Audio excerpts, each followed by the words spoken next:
मिलन को तो मैं जानता नहीं था। मैं MRA के शूटिंग रेंज पे प्रैक्टिस कर रहा था, फ़ोन आया मुझे कि मुझे मिलना है, कब मिल सकता? मैंने कहा भैया कल मिलते हैं। मैंने कहा नहीं अभी इस वक्त देखता। मैं प्रैक्टिस करता रहा, ठहरा था। मैंने 2 लाइन में उसने कहानी बताई कि ऐसी ऐसी कहानी है, इस तरह की कहानी मैं करना चाहता हूँ, आप करना चाहेंगे? मैंने कहा करूँगा। कौन है प्रोड्यूसर? तो पहले प्रोड्यूसर तो कोई और था।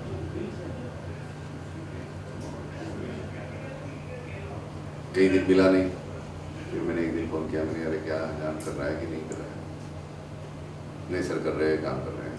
फिर बाद में एक दिन बताया नहीं, प्रोड्यूसर बदली हो गया। तो मैंने कहा मैं किसी प्रोड्यूसर से मिलूंगा नहीं, मेरा रेम्यूनरेशन क्या है मैं तुझे बताता हूँ, जो भी प्रोड्यूसर है उसको तू बता दे, अगर वो मंजूर करते हैं तो मेरे पास आना, नहीं तो बताना। वो कोई गुंजाइश ही नहीं। सिपी साहब ने तो हर बात के लिए हाँ बोल दी। लेकिन जिस तरह से शुरुआत हुई थी ना कि इतना सा लेके, तो ऐसे नहीं लगा था कि जिस अभी जो फिल्म बनी है वैसे फिल्म बनेगी। था अच्छा, एक थॉट था, बनते बनते बन गए। अच्छा लगा इस रोल में। आपने कहा कि वापस, एक तो पहली बात ये थी कि पढ़ा लिखा बंदा है, सोचता है कि दुनिया उसके खिलाफ है और हर कोई उसकी बुराई सोचता है, और इसलिए उसका सभी के साथ झगड़ा है।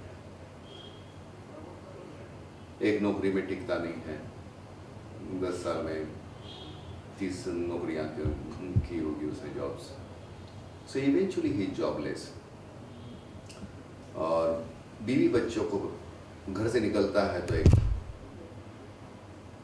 बीमा एजेंट है, बाहर जाके कपड़े चेंज करता है, फिर गाड़ी चलाता है, फिर रात को आके वापस वैसे ही, ताकि बुरा ना लगे उनको। बेसिकली अंदर से बहुत अच्छा इंसान है, लेकिन वो थका हुआ है। पूरे जो इर्द गिर्द जो उसको पैसे हैं नहीं, और ज़रूरत तो है ही, बाकी के नाटक तो आप कर सकते हैं। और पूरी फिल्म में वो ऐसा ही है, कभी हंसी नहीं चेहरे पे, कुछ नहीं। लेकिन जो बोलता है उससे आपको सिर्फ हंसी ही आएगी। जो कुछ बोलता है उसका तरीका जो है पेश आने का। और वो गाड़ी चलाते जब फिल्म शुरू होती है तो जॉन आके उसकी गाड़ी में बैठता है, किसी वजह से उसकी गाड़ी नादुरुस्त हुई है, और वहाँ से कहानी शुरू होती है। नाना बहुत सारी फिल्में आपकी देखी हैं। मैं एक फ्रेम ऑफ माइंड में हूँ कि नाना हंसा रहे हैं, मैं ऐसा इमेजिन नहीं कर पाती। रोहन भी बताए थे कि बहुत सारे वन लाइनर्स हैं जो शायद ऑडियंस बार बार रिपीट करेगी। क्या होता है बाबा कि एक उस सीक्वेंस में जब आ जाता है ना तो उसकी हंसी आती है। अभी ऐसे आइसोलेशन में मैं बताऊं कि नहीं ये ऐसे है ऐसे, तो उसका मजा नहीं, वो देखना ही पड़ेगा। बहुत ठंड थी वहां, मतलब कितनी, अगर मैं बोलूँ इतनी थी, ऐसे नहीं होता। तो वो ठंड वो आपको जाके वहाँ एक्सपीरियंस करना पड़ता है कि इतनी ठंड थी, मैं घुटने तक बर्फ थी और ये ऐसे थे, इतने कपड़े पहने थे, इतना मैं कह सकता हूँ। लेकिन उस वक्त महसूस क्या हो रहा था और वो कैसे हो गया। अब ये बीवी से बच्चे से छिपा के गाड़ी चलाता है, रहता है सपोज अंधेरी में, तो कोई गाड़ी अभी उसकी रोक देता है, टैक्सी, हाँ अंधेरी चलोगे? तो मैं कहता हूँ नहीं। तो बोलता क्यों नहीं भाई? तो कहता है तू अपने बीवी से झूठ बोलता है? तो बोलता है क्या तू अपनी बीवी से झूठ बोलता है क्या? मैं बोलता हूँ, मैं नहीं जाऊँगा, वो देख लेगी मुझे वहाँ। So it's weird kind of concept, बहुत कंसेप्ट है। लेकिन जिस तरह से वो बोलता है, जिस तरह से उसका अप्रोच है पूरा, मतलब and he is not worried about the consequences. वो मरने के लिए तैयार है। पुलिस को भी पकड़ के लेके जा रही है, तो कहाँ लेके जा रहे हो? तो कहता है वहाँ अंधेरे में कोर्ट लेके। मैं नहीं आया। अरे वो नहीं आएगा, कैसे लेके जाएगा भाई? उससे एक बच्चा है उसमें, वो कमाल का एक जो बच्चा, जो जॉन के कैरेक्टर में एक बच्चा है, हर एक में, तुझ में, मुझ में, सब में एक बच्चा जिंदा होता है और वो मरा नहीं अब तक, इसलिए बहुत लाइव लगता है। मैनिपुलेटर नहीं है, एक्सटेम्पोरल।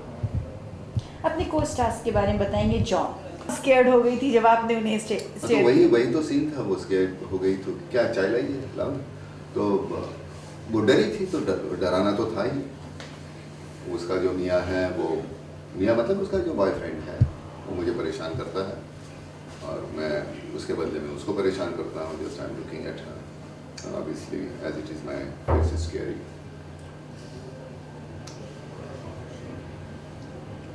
उसको देख के मैं भी डरा था, ऐसे नहीं कि वो अकेले डरी थी।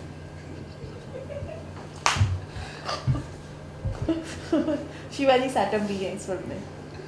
शिवाजी के साथ मेरा कोई सीन नहीं, बिल्कुल नहीं। बस है कुछ जो है, मैं जॉन समीरा के साथ एक दो सीन है, और वो जो पारसी का रोल जो किया है, क्या नाम उसका, मुन्ना भाई में जो है ना, नहीं बमनी रानी नहीं, वो जो हाँ, ओल्ड एज के थे। हाँ, नहीं वो कुरुश उसके साथ है। Nice, good. सोनाली ने बहुत अच्छा काम किया। समीरा को अगर मिल जाए ना उस तरह के रोल, समीरा बहुत बेहतरीन काम कर सकती है। उसके भी वो एक स्माइल में देखना, एक बहुत सीधी सादी एक स्माइल जो होती है ना, ऐसी नहीं है उसकी। उसके पीछे कुछ है वो स्माइल के पीछे कुछ है, उसमें है और कुछ है, सिर्फ स्माइल नहीं है उसमें, थोड़ा सा पैथास भी है, थोड़ा सा दर्द भी है, थोड़ा कुछ है उसका चेहरा। अगर आप में ताकत है तो उससे बहुत बेहतरीन काम आप करवा सकते हैं, लेकिन उससे पहले उसको अपना एहसास होना चाहिए कि नहीं वो बहुत बेहतरीन एक्ट्रेस है। मैं मेरे जैसा चेहरा लेके मैं कहता हूँ कि मैं एक्टर बन सकता हूँ, तो मुझे लगता है दुनिया में कोई भी एक्टर बन सकता है। सिर्फ you have to be focused, that's all. Anybody can do that. Milan के डायरेक्शन स्किल के बारे में बताइए। बहुत से लोगों के साथ में काम किया होगा, फर्स्ट टाइम आपने। जॉन तुझे कैसे लगता है? मुझे तो बहुत अच्छे लगते हैं। तो जॉन इतना बेहतरीन दिखने में जैसा है ना, उससे 100 गुना अच्छा इंसान है, वो बहुत अच्छा है। अब हालांकि मैं थिएटर का हूँ, वो मॉडल था,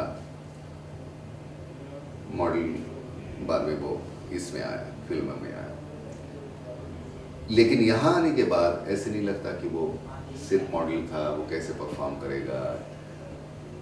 इतने अच्छे बेहतरीन सीन्स किए हैं और इस फिल्म के बाद उसका जो कॉन्फिडेंस है वो देखना कमाल का, उसने बहुत कॉन्फिडेंटली काम किया है। वो एक जो वक्त लगना है, I am not saying that tomorrow he will be Naseeruddin Shah, but एक जो दिन ब दिन बढ़ते जाना होता है ना एज एन एक्टर, सीखना होता है, और उस बच्चे में बहुत ताकत है कि नहीं मुझे सीखना है, मुझे नहीं कुछ आता, और लगातार मेहनत करने की औकात है उसमें। समीरा रेड्डी। समीरा को एक मतलब वो बेहतरीन डांसर है, अच्छा शरीर है उसके पास, उसको ये भी महसूस करना चाहिए कि वो बेहतरीन एक्ट्रेस है। जब तक वो खुद नहीं महसूस करेगी तब तक वो उस तरह के रोल्स नहीं कर पाएगी। वो बहुत अच्छा काम कर सकती है, लेकिन उसको लगता है कि नहीं उसके प्लस पॉइंट सिर्फ नाचना गाना, और मुझे नहीं लगता। उस बच्ची में बहुत ताकत है, वो कर सकती है। हालांकि इसमें ऐसे है 2-4 सीन जहाँ आप महसूस कर सकते हैं कि नहीं है ये सिर्फ नाच और गाने में क्यों अटकी हुई है।